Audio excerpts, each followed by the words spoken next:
तर गडकरी भाजपचे कान नेहमीच टोचतात. संजय राऊतांनी भाजपला हा टोमणा हाणलाय. तर राऊत तुम्ही तुमचं बघा, भाजपचा राऊतांवर हा पलटवार.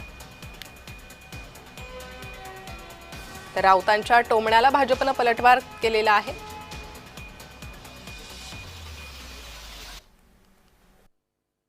नितीन गडकरी हे कायम कान टोचण्याच्या भूमिकेत असतात.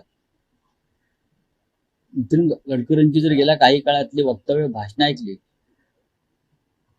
तर त्याने कानच टोचण्याचा कार्यक्रम हाती घेतलेला उपक्रम.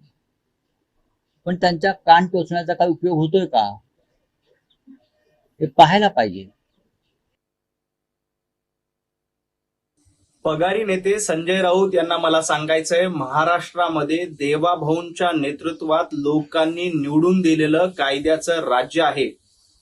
फलटण प्रकरणात योग्य ती चौकशी होऊन दोषींवर कारवाई केली जाईल, कुणालाही सोडलं जाणार नाही. हे उद्धवजींचं सरकार नाही. पालघरमध्ये साधूंची हत्या झाली, तुमचं सरकार गपगुमान बसून होतं. लोकांचे मृत्यू तांडव सुरू होते, तुमचं सरकार घरात बसून होतं. हे देवाभाऊंचं सरकार आहे आणि कायद्याचं राज्य आहे. फलटण प्रकरणात जो कोणी दोषी असेल त्याच्यावर कारवाई होईल.